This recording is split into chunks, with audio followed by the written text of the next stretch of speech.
Hello বন্ধুরা, কেমন আছো সবাই? আশা করছি ভালো আছো। আমিও খুব ভালো আছি।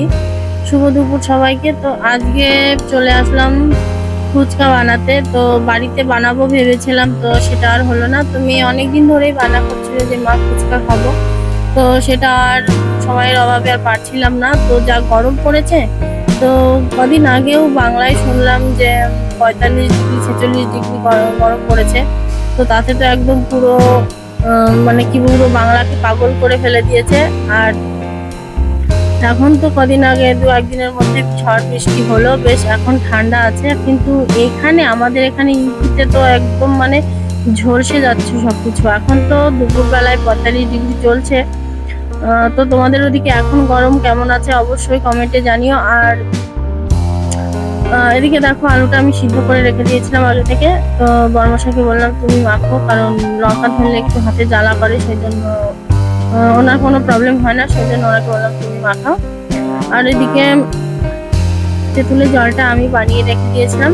তো দোকানে যেভাবে তৈরি করে সেভাবে চেষ্টা করলাম, কিন্তু লাস্ট পর্যন্ত সেরকম স্বাদ আসবে কিনা জানি না, বলতে পারছি না। তো দোকানে দেখেছি যে এভাবে মাখাই, তো ব্যবসায়ীকে বললাম যে এভাবে দিই, তুমি বেশ মাখো, বেশ ভালো, আশা করছি ভালো হবে। তো ইউপিতে তোমরা জানি না ইউপির ফুচকা কেউ খেয়েছো কিনা। তো ইউপির ফুচকা যদি খেতে চাও, মানে খেতে চাও বলছি না, খাওয়াতে তো পারবো না, মানে কেউ খেয়েছো কিনা প্লিজ কমেন্টে বলো। আর মানে ইউপির ফুচকা মেন যে জিনিসটা হয়, মানে আমাদের বাংলার ফুচকায় মেন জিনিসটা হয় হচ্ছে আলু। কিন্তু এখানে ফুচকায় আলুই থাকে না, মানে আলু এখানে ব্যবহার করে না। কারণ আহ, কি বলবো, এখানে মানুষ আলু পছন্দ করে না। তো যাই হোক, আমাদের বাংলায় আলু ছাড়া তো বাঙালি অচল।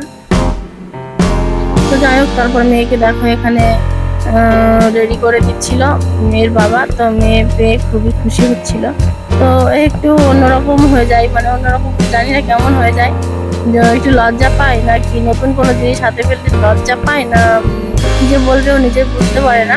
তারপর মেয়ের বাবাকে বললাম যে তুমি ফুচকাটা রেডি করে দাও, একটা থালায় করে ওকে ওকে আগে বসিয়ে দিই, কারণ ও খেতে পারুক আর না পারুক, যাক দেখে তো ওর মনটা শান্তি হবে যে না, মা অনেকগুলো ফুচকা আমাকে বানিয়ে দিয়েছে। তারপরে যাই হোক, মেয়ে তো টুকটাক করে খাচ্ছিল, ও তো পুরোটা খেতে পারবে না। তো যাই হোক, নিয়ে বসে থাকুক, দেখুক, সেটাই ওর শান্তি হবে যে না মামা, যে না মাকে ফুচকা দিয়েছে। তো তারপর আমিও একটু ট্রাই করলাম। তো কেমন লাগলো ভিডিওটি অবশ্যই কমেন্ট করে জানিও। ভালো লাগলে লাইক, শেয়ার, কমেন্ট এবং সাবস্ক্রাইব ফলো করো।